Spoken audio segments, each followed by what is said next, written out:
Então, já estamos Eita! no ar, né? Vamos dar as boas-vindas, então, para quem já estiver aí nos assistindo. Uhum, Quase na hora, aí, faltando 2 minutinhos para começar a live. uhum. Só não esquece de falar um pouquinho mais alto para mim, Aline, que eu estou no máximo do microfone aqui, do Pode deixar, alto-falante. professor. Vou falar mais Beleza. alto.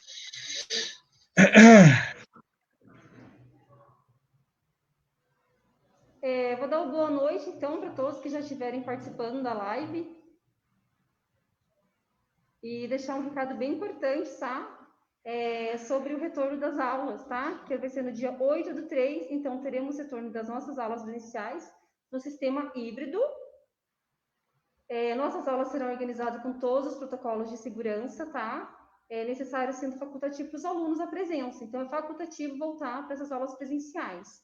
Podemos mesmo acompanhar, então, através das aulas via YouTube. Então, quero dar as boas-vindas ao nosso professor e diretor acadêmico, Daniel Gaiotto. Olá, pessoal, tudo bem com vocês? Professor Daniel Gaiotto, com muito orgulho, né, professor da Faculdade FIC.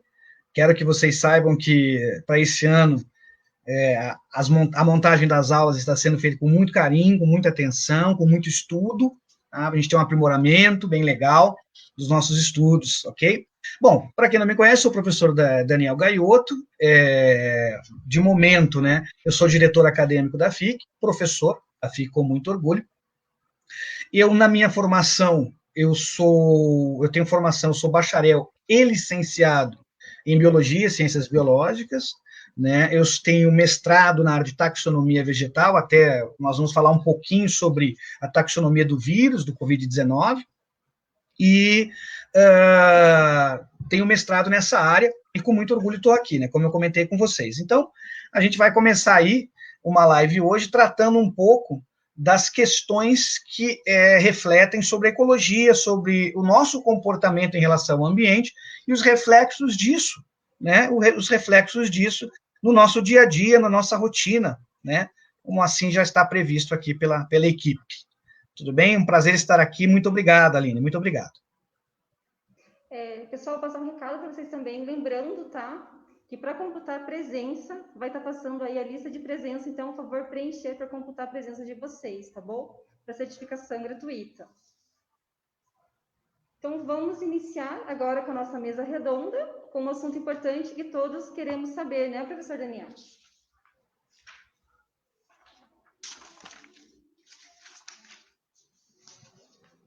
Professor Daniel, então eu inicio com a primeira pergunta, tá? Sobre esse Sim. tema, né? Da crise ecológica pós-pandemia.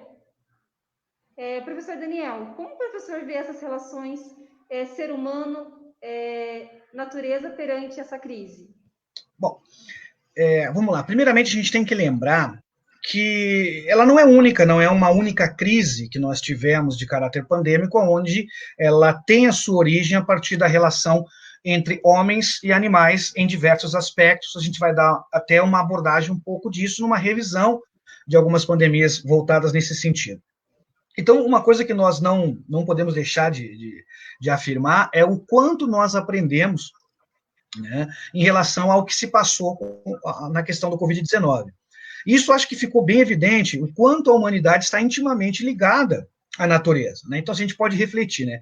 Um agente patogênico mínimo, ele infectou, ainda está infectando, né? Infectou até o momento cerca de 70 milhões de pessoas, interrompeu cadeias de suprimentos, revelou injustiças sociais, expôs vulnerabilidades econômicas em sistemas financeiros, né?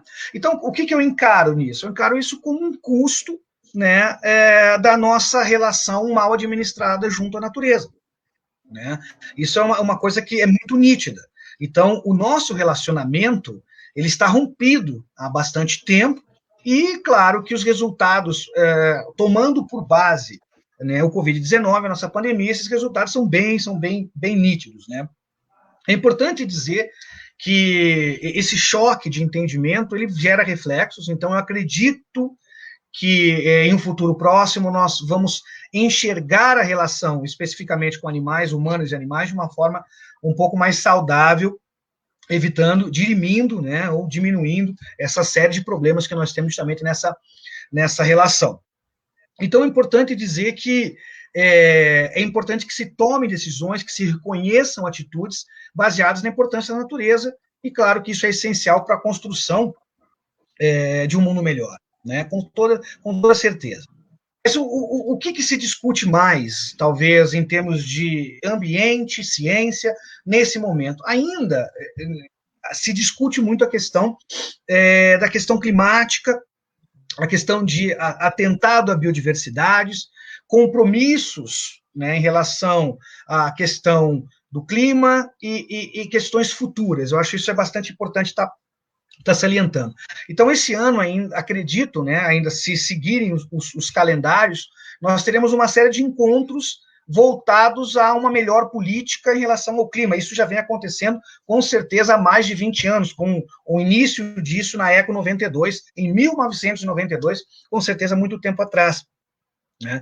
Então, o que se diz? Fica evidente que a nossa relação com a natureza ela é deficitária, ela não é feita da melhor forma, e nós precisamos, sim, mobilizar esforços para que nós possamos ter uma relação melhor com a biodiversidade e, claro, sofrendo menos com ela, né, nesse sentido. Quando a gente fala em crises ambientais em relação ao homem e natureza, mais uma vez eu reforço que as situações elas são adversas. Então, nós temos a situação, basicamente, que nós conversamos sobre endemias, sobre epidemias, sobre pandemias, são relações diretas do homem com a natureza. Como eu já afirmo e reafirmo a questão das mudanças climáticas, há uma discussão ainda bastante grande, que ela permeia a existência ou não do aquecimento global. Eu acho que essa discussão, na verdade, ela caminha mais para o papel do ser humano, o papel do homem, nesse processo de alteração climática. Então, alguns autores acreditam que o papel do homem não é tão importante em função de diversas questões que permeiam esse assunto. Outros autores acreditam que o homem é responsável em boa parte das emissões de gases de estufa que alteram, né, a questão do clima como um todo. Mas não só. Então, a questão homem e natureza envolve problemas gerados na questão do uso da terra, na questão de intensificação de sistemas agrícolas, posso pensar dessa forma, transferência de espécies silvestres, isso também é bastante preocupante. Hoje a gente vê em vários aspectos e momentos transferências de espécies entre continentes e países, no qual o resultado disso pode ser catastrófico, né, como alteração da cadeia alimentar e por aí vai, né. A produção industrial animal também eu acho bastante importante estar refletindo sobre isso, né. São situações que estão diretamente ligadas, né, à nossa relação com a natureza. A OMS ela já há muito tempo, para ser bem sincero com vocês, desde 1940, né? Ela categoriza, ela dá nomenclatura, ela dá entendimento sempre a uma nova doença infecciosa por ano.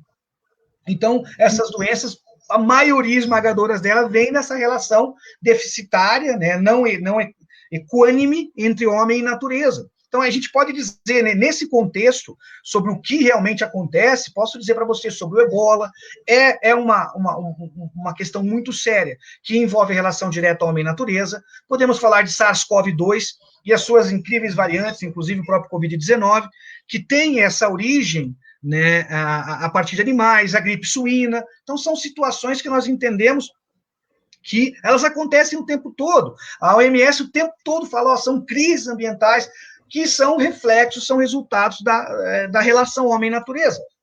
O que a gente sabe, Aline, é que a relação homem-natureza ela está há décadas se caracterizando principalmente pela sua insustentabilidade.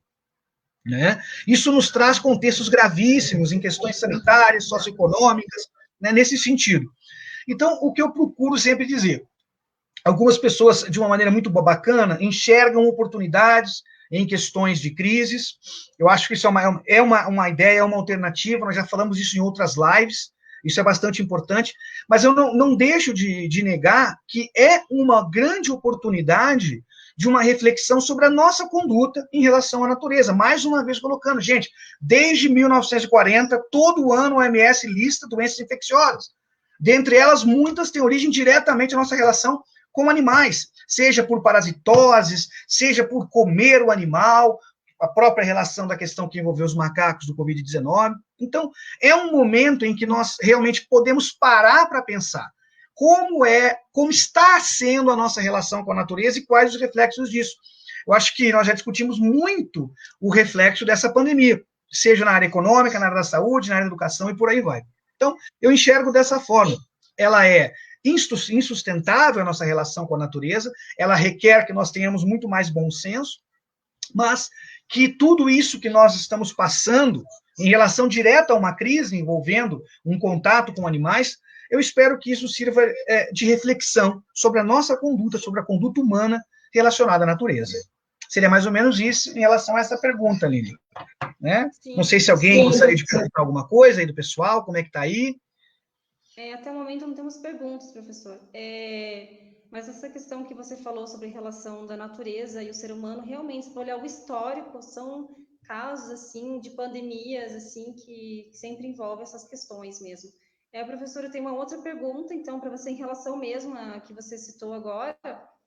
Outras pandemias marcaram a história do planeta. O professor poderia nos passar um pouco mais sobre esses fatos? Ok, claro. Eu acho que não existe um momento mais oportuno para a gente estar discutindo isso, Aline, com toda certeza. Mas antes da gente estar dando continuidade a esse diálogo sobre as diferentes pandemias que a gente pode ter encarado por aí, é importante que a gente deixe claro alguns conceitos sobre a questão de endemias, né? Então, você tem a endemia, que basicamente vamos imaginar, uma doença, um problema qualquer, que ocorre em um local bem específico, que a gente chama de caráter endêmico, é algo que ocorre em um local bem específico, não em outros locais, esse evento não ocorreria. Aí nós temos a epidemia, que ela já abrange um pouco mais a questão de onde ela consegue atingir, e, claro, o conceito de pandemia, que daí envolve uma ação global, onde todos os países, continentes, não estão isentos de sentir os reflexos, seja dessa ou aquela doença. Então, estamos falando de pandemia. Então, é importante que eu direcione a nossa dialógica para situações pertinentes ao mundo como um todo. Né? Então, deixa eu pensar aqui, como a gente conversando nesse sentido, a gente pode dizer, então, vamos lá. Uma que eu considero muito grave, talvez aquilo, vamos lá, talvez uma das que mais matou, eu vou falando e vou tentando lembrar numericamente, né? Vamos começar lá, a peste bubônica. Ela é causada por uma bactéria, uma Yersinia pestis, e ela é originária a partir de pulgas, né? Que, por sua vez, eram parasitas de ratos.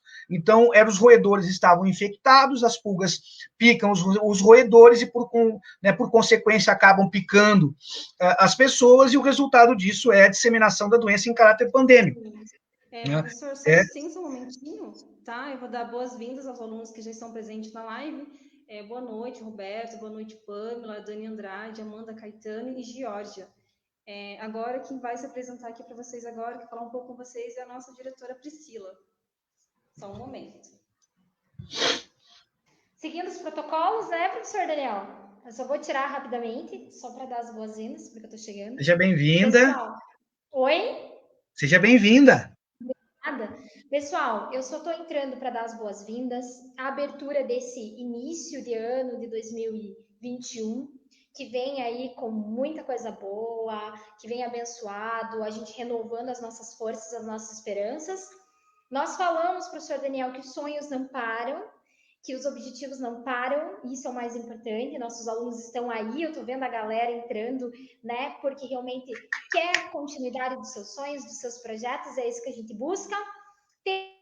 Temos novidades esse ano na FIC Paraná, fechamos um convênio internacional, então os alunos que fazem pós-graduação na FIC Paraná vão sair com titulação internacional também, então é uma grande novidade aí, e claro, dando as boas-vindas novamente a todos, que esse ano venha abençoado, independente da sua religião, mas né, no que você acredita, que se renovem as esperanças. Professor Daniel, nosso diretor pedagógico acadêmico, seja bem-vindo novamente.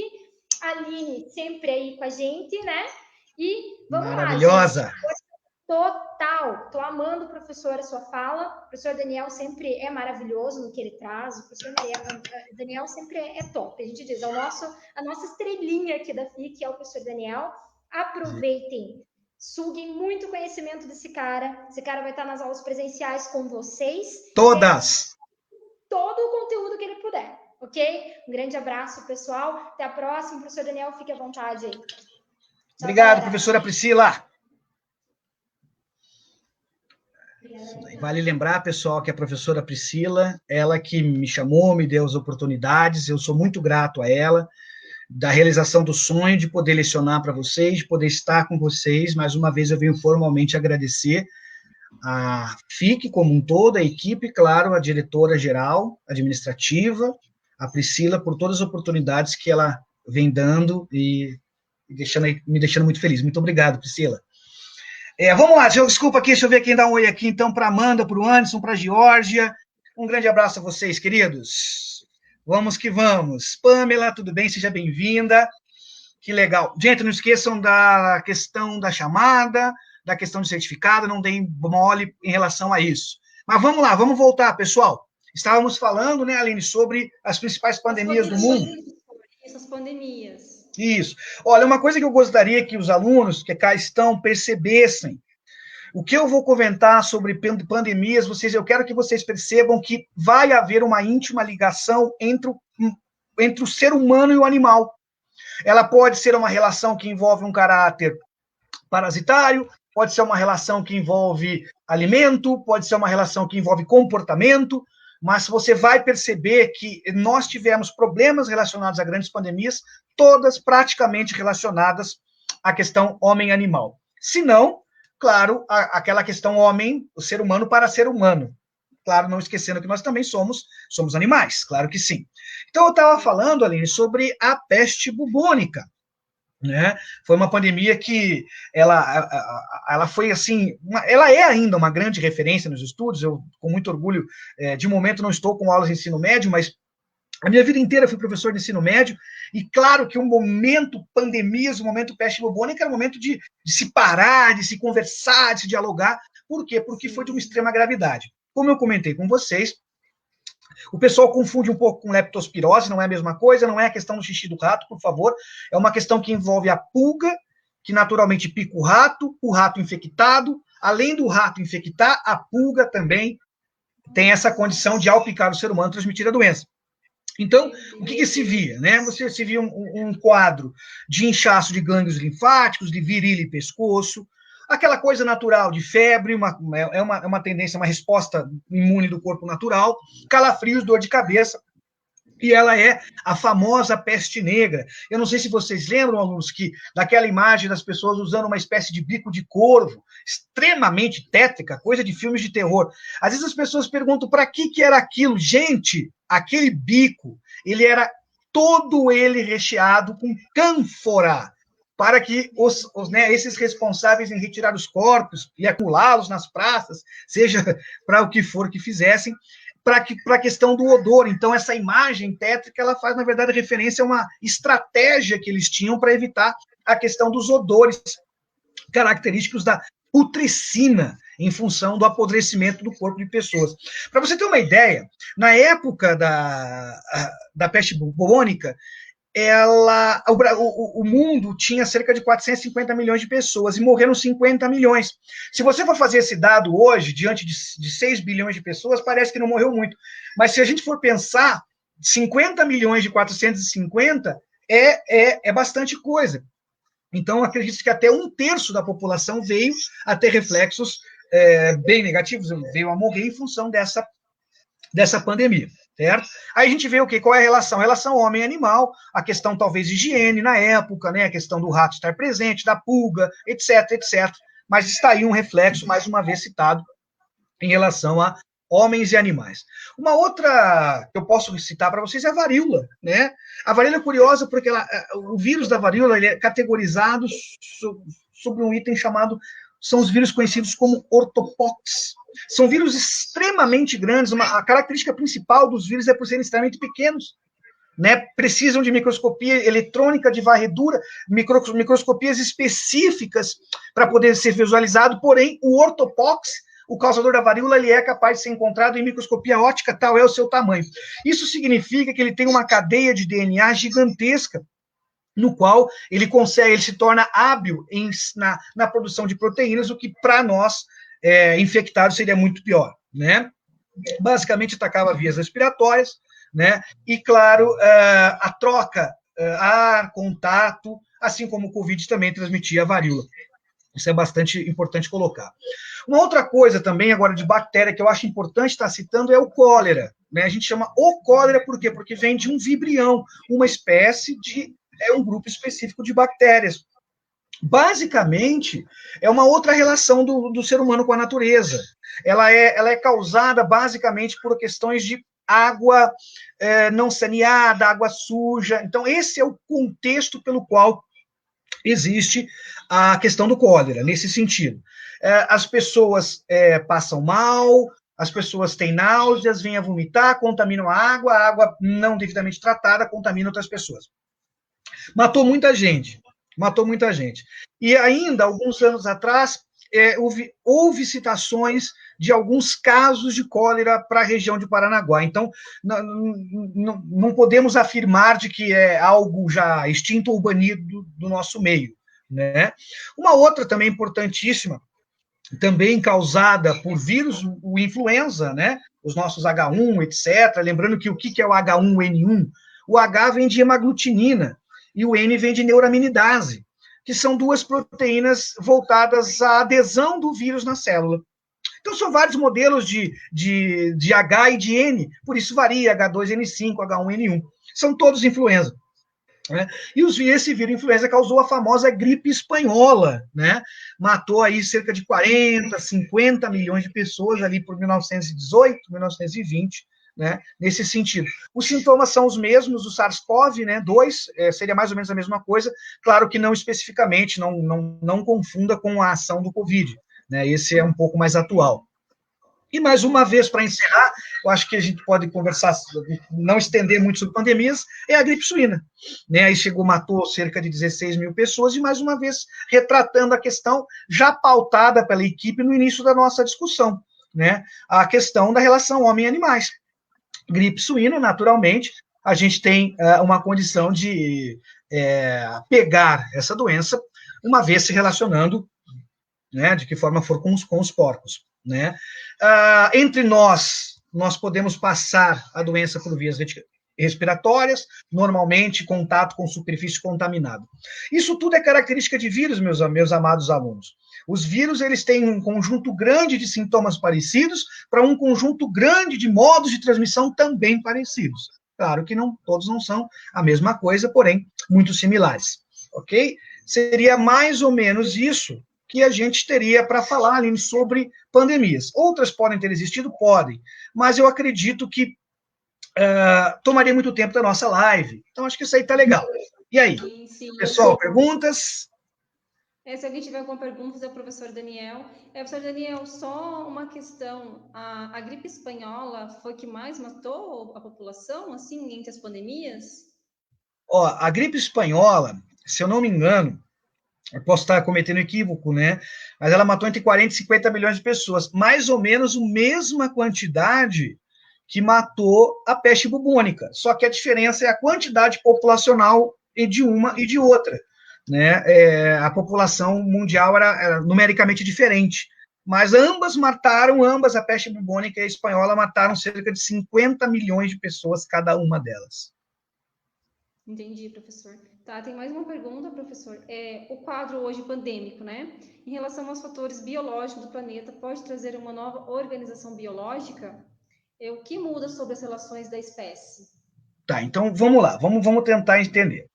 Eu acredito que eu possa melhorar esse questionamento dizendo assim, professor, com o aparecimento do Covid-19, vai haver uma modificação na questão de nomenclaturas biológicas, na questão taxonômica. Então, para aquele aluno mais leigo, taxonomia é a ciência que envolve a classificação dos seres vivos. É aí que tem um pequeno ponto bastante interessante. A taxonomia viral, ela é para lá de específica, e deixa eu te dizer por quê. Porque, a bem da verdade, ainda existe uma grande discussão sobre vírus ser considerado ser vivo ou não ser vivo. Né? E como eu disse para você, a taxonomia ela é a classificação dos organismos vivos. Então, não existe, por exemplo, um reino característico na taxonomia padrão, não existe um reino característico para os vírus. Existe o reino fúngio, o reino monero, o reino animal, o reino vegetal, né? Na sua condição normal, o reino animal. Então, você tem esses 5 reinos e não tem um reino vírus. Por quê? Então, vamos tentar entender. Porque existe uma discussão grande sobre o vírus ser considerado ser vivo ou não. Como assim? Então, primeiro, uma característica fundamental para que se caracterize um organismo vivo e o faça pertencer a um sistema de classificação é a condição de celulariedade. Ou seja, o organismo pode ser unicelular ou pluricelular, mas ele precisa ser celular. O vírus não é uma estrutura celular. Eles são acelulares. Então, já leva para uma questão bastante difícil, taxonomicamente falando. Seria mais ou menos isso. Outra condição, né? Uma célula, um organismo, ele tem metabolismo, produz energia, libera toxinas, etc. E o vírus também não possui nenhum tipo de metabolismo. Então já o coloca em uma condição extra, fora da condição de ser vivo. Então, uma coisa importante de passar também é que a taxonomia, de forma geral, mesmo levando em consideração a filogenia, professor, peraí, ficou difícil, o que é filogenia? É uma taxonomia também, porém utilizando-se de histórico genético, o que é bem atual, por sinal. Né? Então, mesmo levando em consideração isso, a taxonomia ela é conservadora. Né? Eu sou taxonomista, né? Tenho formação, tenho pós-graduação na área e posso dizer categoricamente, a taxonomia é uma ciência conservadora. Então, por si só, é uma ciência que não é fácil mexer na estrutura de grandes grupos. Ainda posso dizer para você que o vírus não apresenta características típicas de organismos vivos, então uma expectativa de alguma alteração nesse sentido, eu acredito que ela não vai ocorrer, não vai haver grandes modificações. Professor, se não existe taxonomia de vírus, o que é que existe? Existe sim um modus operandi de classificar o vírus dentro daquilo que é possível, levando em consideração o tipo de material genético, se o vírus é um vírus RNA ou é um vírus DNA, e levando em consideração também a presença ou não de capsídeo, que é um capsídeo viral que nada mais é de uma estrutura de proteção, também levando em consideração uma outra estrutura chamada envelope. Então, essas estruturas, é envelopado ou não, é RNA ou DNA, essas características organizam os vírus, porém, não há uma taxonomia específica para eles. Bom, algumas pessoas entendem isso como uma taxonomia específica, mas em grandes grupos não ocorre. Então, eu acredito que não vai haver, Aline, grandes modificações taxonômicas, a organização dos seres vivos ela vai se manter como se mantém até hoje, e lembrando que não é o aparecimento deste ou aquele organismo que se muda a estrutura toda taxonômica, apenas o agregar dessa espécie a um conjunto prévio já taxonomicamente descrito, como, por exemplo, a presença em um gênero. Você pega a espécie, você classifica a espécie e coloca dentro de um gênero. Isso, na questão dos vírus, você não encontra. Então, essa é a minha ideia. Não vejo grandes modificações na parte de classificação em função disso. Porém, se acontecer alguma coisa, a gente vai estar aí pronto para discutir com vocês, né? Olha só que legal. Amanda aqui fazendo a pergunta, né, de todas elas, qual foi a pior, a que teve mais morte? Eu acho que a gente pode falar realmente das duas que nós colocamos aí, né, basicamente as duas doenças citadas, que são as que mais mataram, a gripe espanhola, basicamente, né, e a peste bubônica. Essas aí são as duas mais... Lembrando que aquela questão daquele bico de ave realmente é algo tétrico e reforça bem a ideia daquilo que se passou naquele período, certo? Então é isso aí, Amanda, obrigado pela participação, que legal, muito bom mesmo. E aí, Aline, tem mais alguma coisa? Perguntas, né, professor Daniel? para os alunos participarem Sim. mais, interagir, né? Tem bastante Gente, conteúdo, vamos né, lá, sobre é um o assunto tema. interessante, ó, dá para vocês me perguntar tanta coisa. Talvez algumas outras perguntas podem acender, né, a lâmpada da vontade de perguntar, mas, por favor, perguntem, participem, é um tema interessante, é um tema que foi pouco discutido nesse nosso momento, né, desde o final do ano Isso, passado até agora, as exatamente. discussões sobre a pandemia. Isso, é bem importante que na verdade, tem pessoas que conhecem por nome, mas não conhecem os sintomas, né? Quando ocorreu, se ela foi uma doença Uhum, fatal. Então, é bem interessante trazer esses pontos, professor.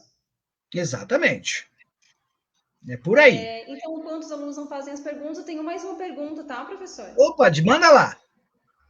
Professor, sabemos que as empresas hoje precisam de um plano de preservação ambiental para seu funcionamento, mas somente isso é capaz de evitar catástrofes ambientais? Tá, vamos lá, vamos devagar. Claro que qualquer plano de ação ambiental para uma empresa ele é muito válido, ele é muito importante, mas nós temos que ter uma análise um pouco mais fria, Aline. Então, analisando um pouco mais friamente, vamos tentar entender, vamos dar um nome para isso, nós vamos chamar de plano de gestão ambiental.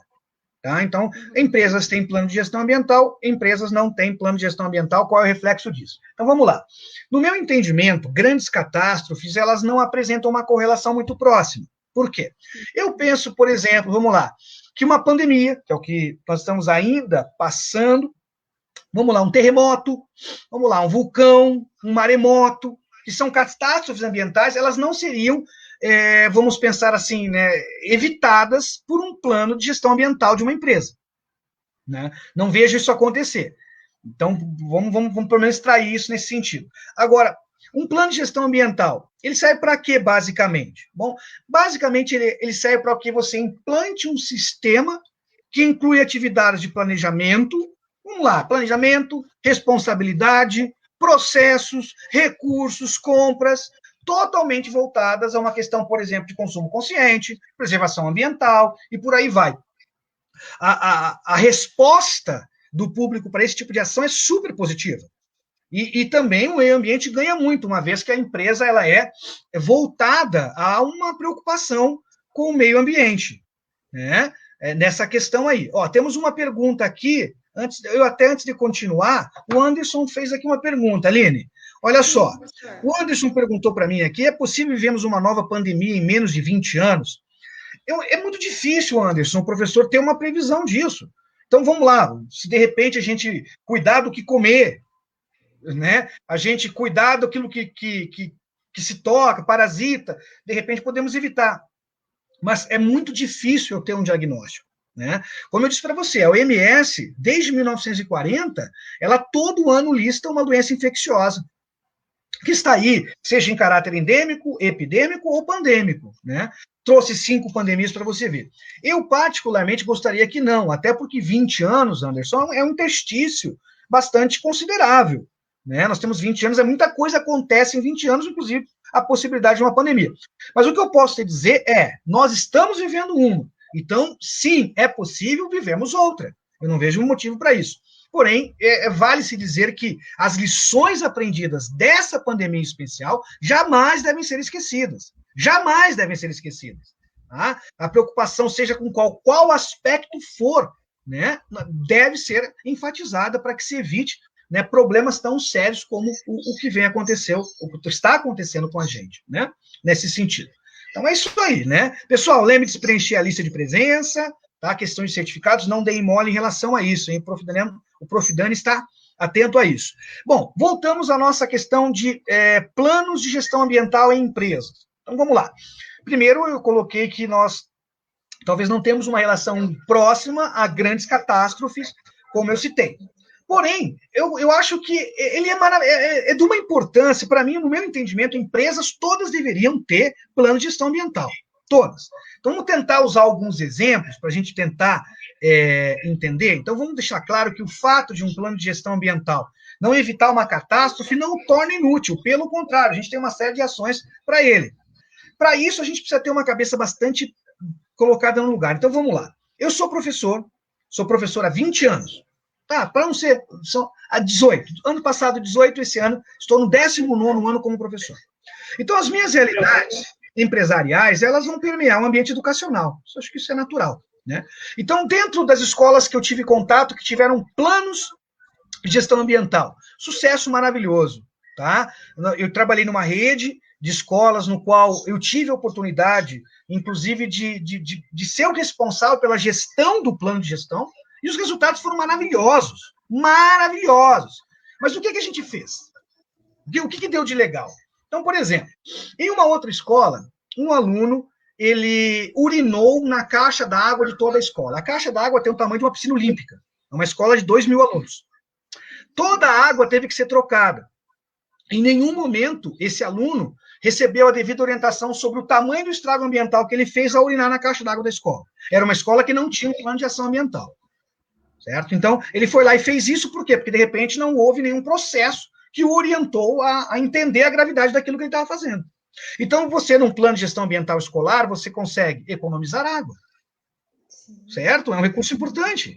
Mas você não economiza porque mandou fechar a torneira, porque existe um plano de ações, um conjunto de entendimentos, né, literais e literários que permitem esse acontecimento.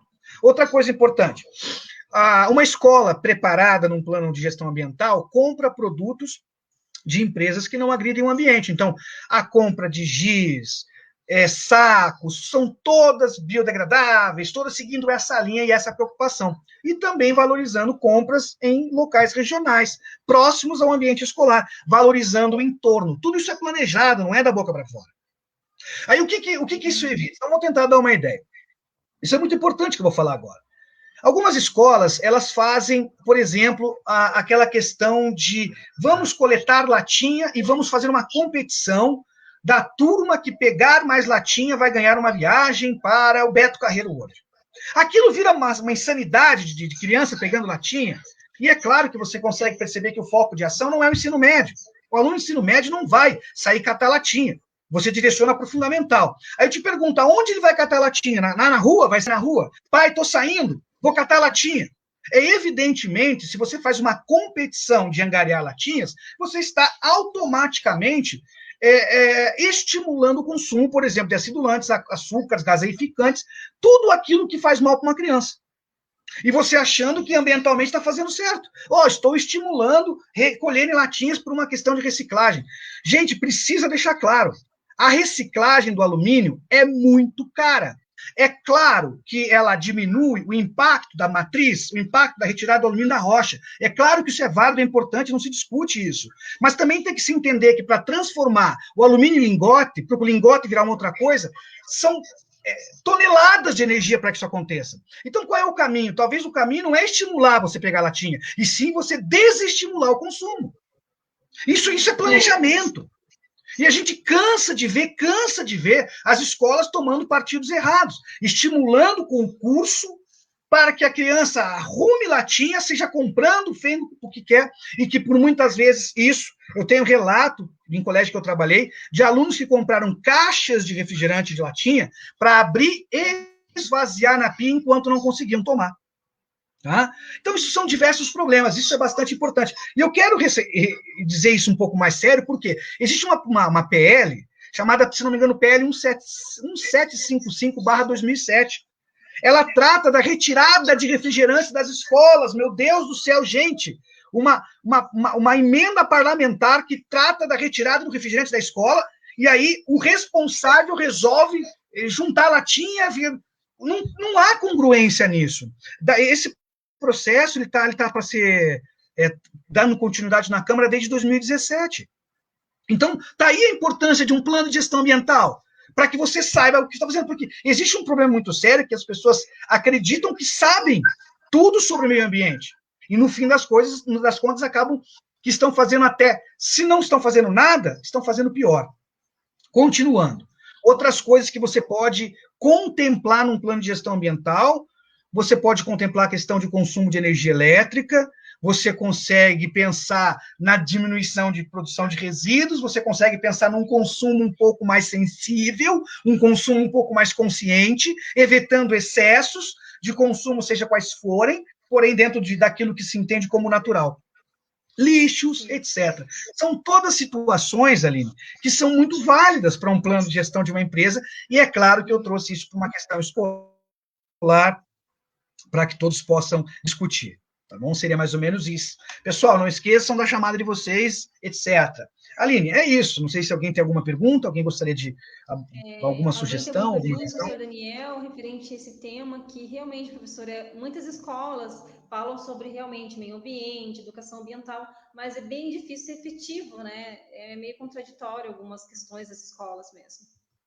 Perfeito, totalmente contraditório, né? Justamente, e a pessoa acredita que está fazendo certo, e quando você apresenta as ideias, por muitas vezes a devolutiva ela é super negativa, ali.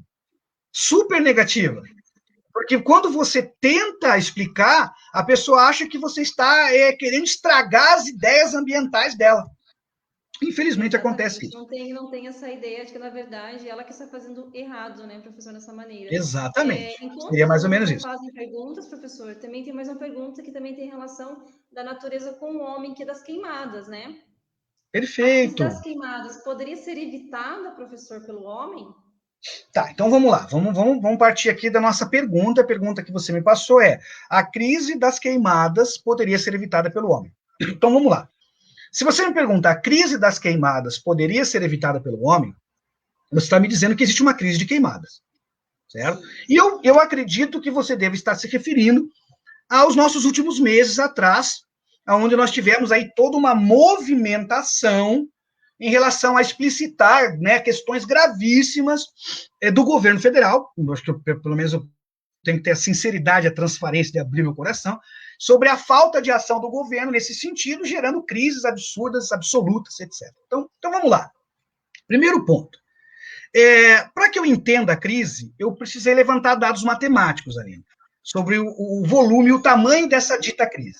Então, eu pude perceber, então, num trabalho agora de 2020, agora em dezembro de 2020, o INPE, tá? Ele faz um levantamento geral e nos mostra a seguinte situação, de que houve uma redução de 23,2% nas queimadas em relação ao ano de 2019. Então, peraí. Então, se existe uma crise, ela não é de 2020. Então, eu estou tentando dizer para vocês, que crise é essa? Eu não estou diminuindo e nem enfatizando queimadas. Esperem eu terminar minha reflexão. Eu estou conduzindo para um ponto. A crise das queimadas. Primeiro, que crise é essa se nós temos 23% de redução de queimadas em relação a 2019? E outra, se nós juntarmos todas as queimadas dos últimos 20 anos, nós podemos perceber que existe uma redução de 10% dessas queimadas entre 2019 e 2020. Então, eu estou tentando entender onde é que está essa crise. Eu estou tentando entender, porque pelo que eu estou, de acordo com o INPE, tá? Ele nos coloca claramente uma situação de redução de queimada dos últimos 20 anos. Isso engloba tudo, Aline. Engloba diversos governos. O que eu estou tentando dizer é que não é, de repente, uma culpa direta do governo, mas talvez uma culpa também do clima. Vamos pensar, nós estamos passando uma crise hídrica bastante severa, isso é fato. Talvez essa seca em muitas regiões do Brasil tenham contribuído para o maior número de queimadas. Por que não pensar dessa forma? Por que tem que ser sempre alguém tacando fogo? Não diminuindo. Muitas queimadas são causadas por poceiros, por pessoas que querem tirar a floresta para poder plantar a sua cultura. Isso tudo a gente compreende e analisa. Mas você categorizar uma crise de queimadas em um momento em que matematicamente ela não ocorre, seria mais ou menos um contrassenso eu entrar nesse barco. Eu concordar com isso seria um contrassenso da minha parte. Então, para isso, eu tenho até algumas coisas que eu acho interessante conversar. Tá? Então, por exemplo, tem um gráfico, o INPE está disponível, quiser eu mando o link para o pessoal. Tem um gráfico que trata dos focos ativos de queimadas, que vem desde 2001 até 2020, certo? E eu posso perceber nesses gráficos que nos anos de 2003 e 2004, nós passamos de mais de 20 mil focos de queimadas ativos. Aí eu te pergunto, agora em 2020, quantos foram os focos dessa crise de queimadas? Quantos foram os focos? Nós estamos falando de cerca de 8.517 focos. Então, para você ter uma ideia, nós estamos numa crise de queimadas com 8.517 focos de incêndios ativos. E o que aconteceu em 2003, 2004 com 20 mil focos? Aquilo não era uma crise? Então, o que eu tento dizer é assim, o professor Daniel está tentando empurrar. Eu não estou conduzindo isso para papo de governo, não. O que eu estou dizendo é, pesquise em 2003, 2004, se também não havia um período de extrema seca, como está acontecendo agora. Então, de repente, não são somente vontades políticas, são fenômenos naturais. E, de repente, aquilo que você entende como crise da queimada, que nós vimos agora, poucos meses atrás, isso é reflexo de 8.500 focos, ao passo que em 2004 nós tivemos 20.794 focos. Aí cabe a gente entender o que acontece nesse sentido. Então, o que eu procuro dizer, né, existe muita narrativa, existe muita mentira colocada para isso ou aquilo, com esta ou aquela intenção. Mas, às vezes, os problemas eles são outros. Não somente isso. Ou, pelo menos, não somente isso. Né? Então, não esquecer da relação, né? Quanto menos chuva, mais seco. Quanto mais seco, mais queimadas. Isso daí é independente de qualquer governo. Uma outra coisa importante também, os 9 estados da Amazônia Legal apresentaram redução de queimadas de 15,2%. Tá? Então, existe redução nas queimadas. Uma outra coisa importante, agora transferindo a coisa. No Cerrado, pessoal, alunos, prestem atenção, veja que coisa bacana. No Cerrado, existe uma planta, uma velociácea, chamada canela de ema. Essa planta ela tem um caráter ecológico chamado caráter ecológico incendiário. É isso mesmo, ela pega fogo. E ela pega fogo fácil para ela poder matar as que estão em volta dela. Porque uma vez ela pegando fogo, ela quebra a dormência da semente, a semente germina, e aquilo que está em volta da semente passa a não competir com ela. Por quê? Porque a planta geradora da semente acabou por se incendiar como algo útil. Em algumas florestas, o fogo é fundamental para a proliferação de determinadas espécies vegetais. Isso é bastante importante colocar. Né? É a minha função, é colocar isso para vocês. Porém, eu não quero que fique claro, ou que fique imaginando que eu estou aqui defendendo queimada. Tem algum lado negativo, professor? Claro que tem. Muita coisa negativa. O próprio aquecimento global, o impacto na saúde do solo, o sofrimento dos animais. Que coisa mais horrorosa do que sofrimento de animais, sejam quais forem. E, claro, dando um foco com relação a mamíferos, que sofrem muito com queimadas. Claro que sim, é muito importante. Mas o que nós não podemos é aceitar narrativa. É criar discurso em cima de coisa que não existe. Se existe uma crise de queimadas, ela ocorreu em 2003, 2004, não foi em 2020. Isso é importante deixar claro. Mas isso não diminui a questão do prejuízo que o incêndio pode vir a causar. É isso, Aline. Nossa, que bacana, professor. Muitas informações, várias informações aí, realmente. Desculpa, gente, se eu falei muito, viu? Imagina, professor. Mas o que você colocou é bem claro mesmo. A mídia, ela encobre muitas coisas. Então, se você realmente vê só o que a mídia está te passando ali, realmente não é viável. Pesquisar fontes confiáveis realmente é o melhor caminho. Perfeito, exatamente. Alunos, vejam isso, pesquisem, busquem argumentar de forma, por meio de revisão, estudem o que vão falar. Eu garanto para vocês que o poder dos argumentos vão ser bastante interessantes, acredito que sim. Exatamente, quanto mais leitura, mais argumentos. Alguma pergunta, time? Cadê os alunos, gente? Cadê as perguntas, né, professor? Perguntas, gente, um assunto tão bom desse. Alunos participem, alunos da FIC Paraná, alunos da FATEC, alunos que estão aí. Todos vocês, alunos, Amanda. Perguntas ao professor Daniel. Anderson. Professor Daniel, você falou sobre a crise hídrica também, né? A minha próxima pergunta seria sobre a crise hídrica, professor, que também seria, então, de fenômenos naturais.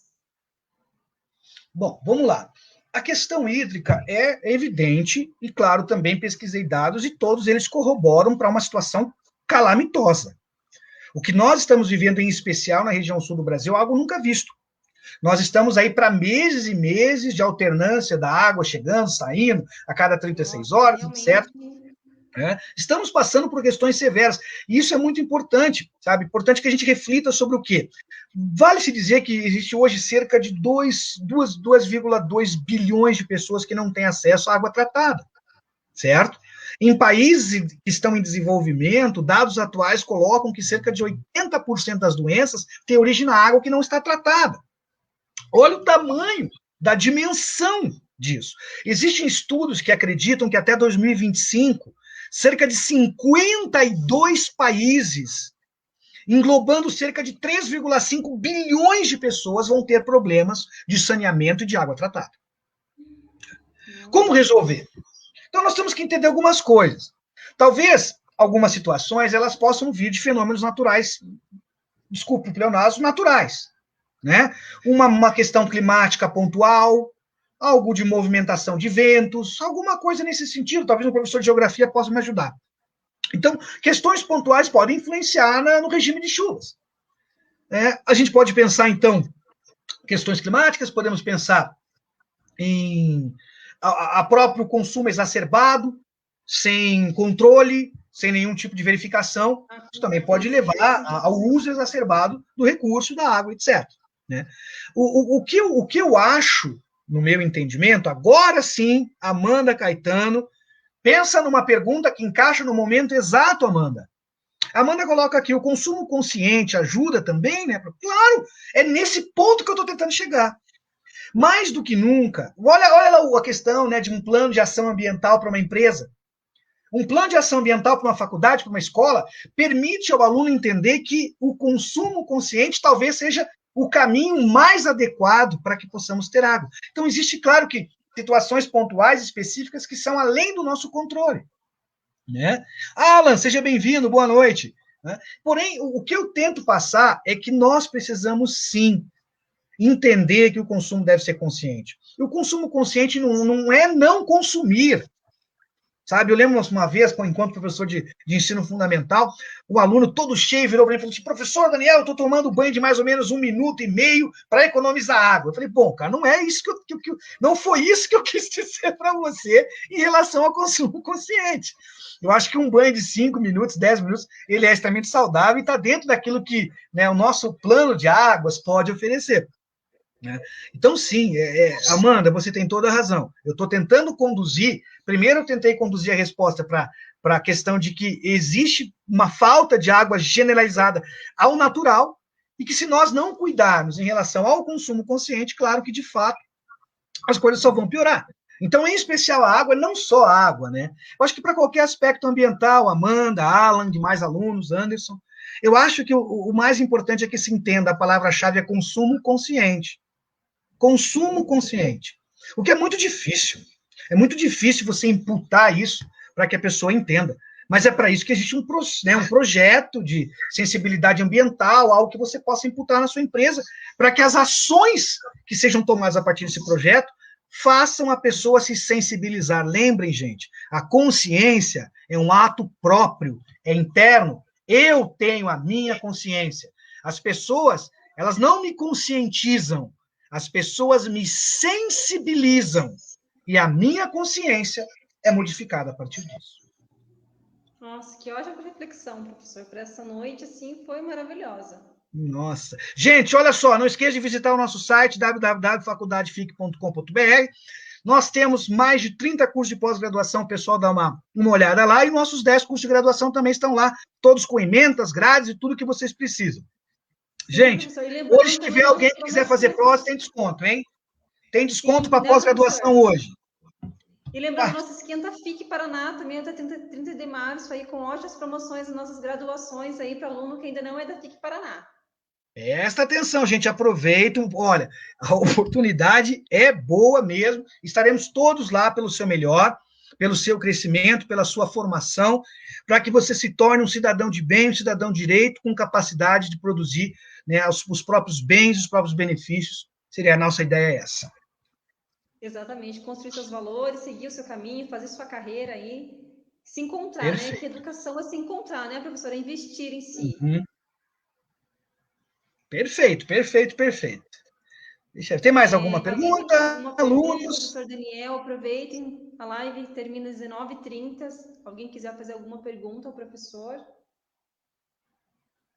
Por favor, gente, aproveitem, é a hora de perguntar para o professor. Mas também dúvidas podem ser esclarecidas durante a nossa questão presencial. Tá? Estarei às terças e quartas de manhã e também à noite, tá bom? Tem bastante aula para a gente discutir aí. Professor, para essa volta às aulas, dia 8 de março, ansiosos para voltar a ver esses alunos aí, com todos os protocolos de segurança. Exatamente. E aí, Aline, mais alguma pergunta? Eu vou fazer mais uma pergunta, professora.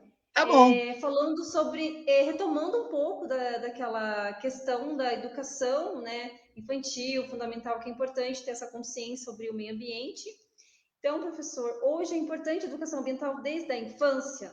Eu acho que falta um pouco isso, né, da criança. Olha só, o Anderson fez, vou responder sim a sua pergunta, maravilhosa, eu acho que é uma pergunta que mais perfeita é possível, como você disse, para essa noite. Olha só, o Anderson, ele colocou aqui, ó, esse rodízio de água que estamos tendo hoje, ele não deveria ter tido lá atrás, quando a crise ainda não estava instalada? Anderson, a resposta é minha, pessoal, particular, ok? Não estou falando de movimentos sociais. A minha resposta é sim. A resposta é sim. Existe como matematizar isso? Sim. Tá? E eu acredito que isso abriu um pouco a cabeça de quem é responsável, tanto que nós estamos vendo estender isso, acredito que para além de março.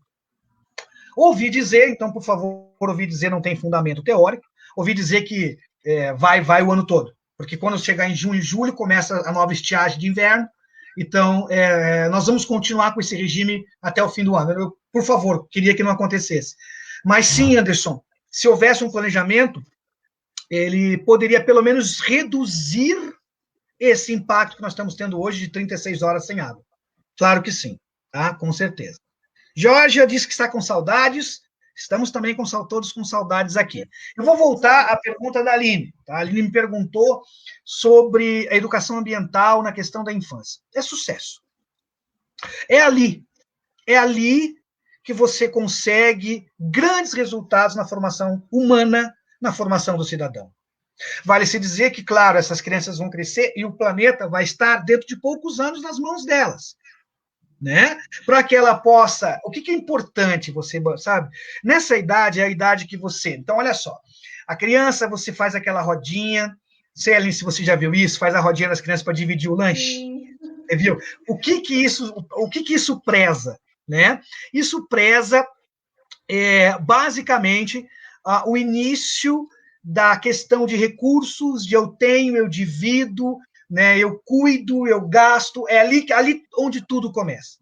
Então, é ali, na questão de gestão de recursos, que você pode fazer uma excelente abordagem com relação à questão de crianças. Para mim, eu vou chamar de ensino primário, tá? Claro que o nome, talvez, diante do nosso novo currículo atual, ele não esteja esse, mas diante assim, dessa situação, né? O ensino primário, para mim, é uma etapa-chave para o desenvolvimento da conduta ambiental. É a etapa-chave.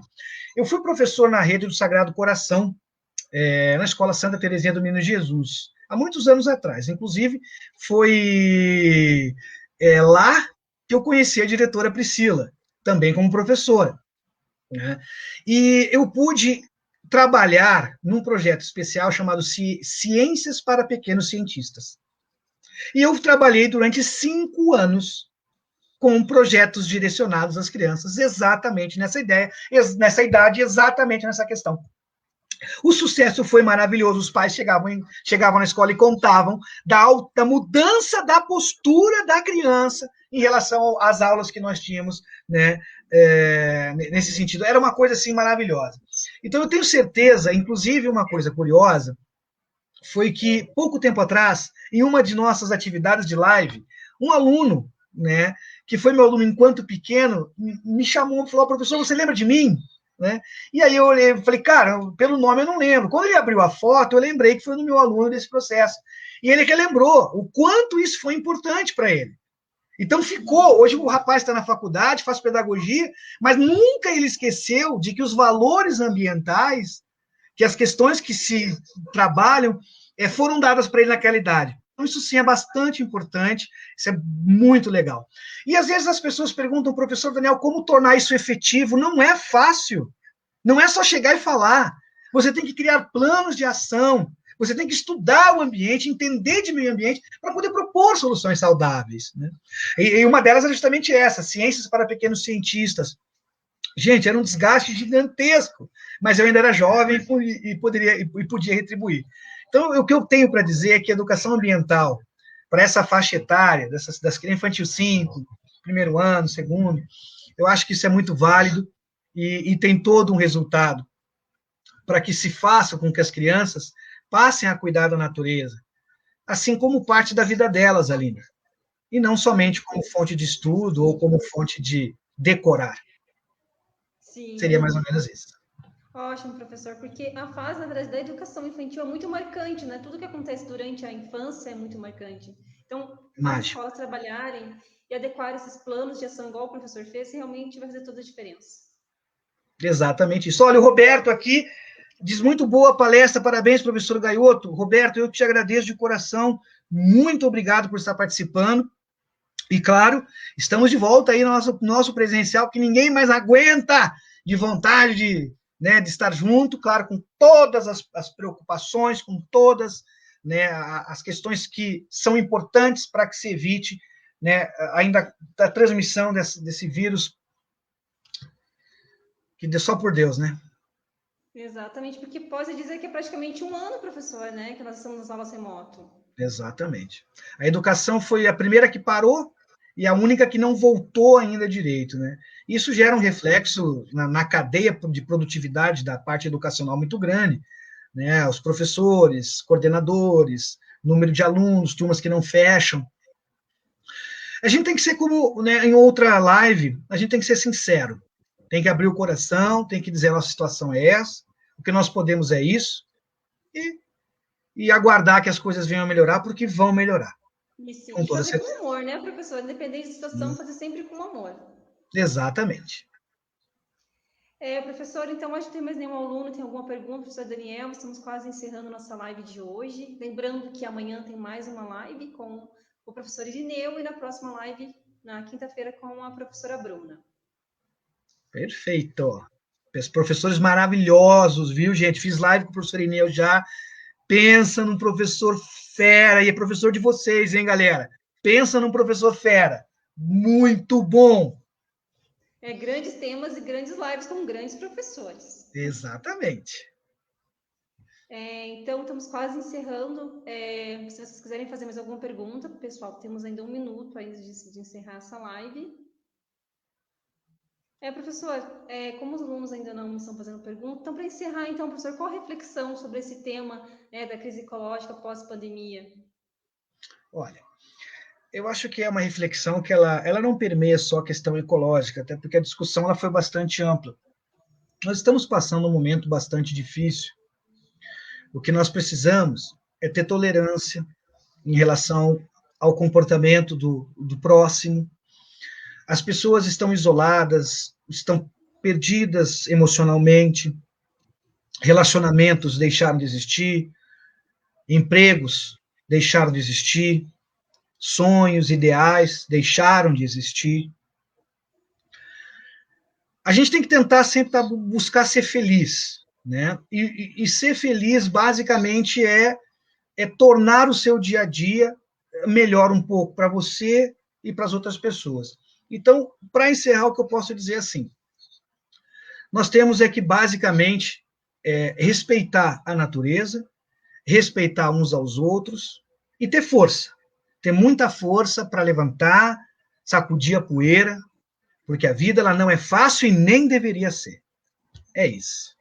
Ótimo, professor, ótimo. Então, pessoal, nós vamos encerrar a nossa live de hoje. Agradeço a todos que participaram hoje, né, de todas as faculdades que estavam presentes, todos os alunos nossos aqui que estavam aí presentes. Agradecemos também aos nossos parceiros, FATEC Paraná, e a nossa universidade também, a Unifavest, né, o ensino de qualidade e oportunidades aí para os alunos. E também ao professor Daniel, nosso diretor acadêmico, também muito obrigado, professor, por estar Eu que hoje aqui com a agradeço. gente nessa live. Eu que agradeço a todos vocês. Muito obrigado. Então é isso, pessoal. Então continuem, tá, acompanhando nossas lives e participem também das lives, tá bom? Através da nossa lista de presença. Não esqueçam de preencher a lista de presença e tenham uma boa noite e até a próxima. Até a próxima, pessoal. Boa noite.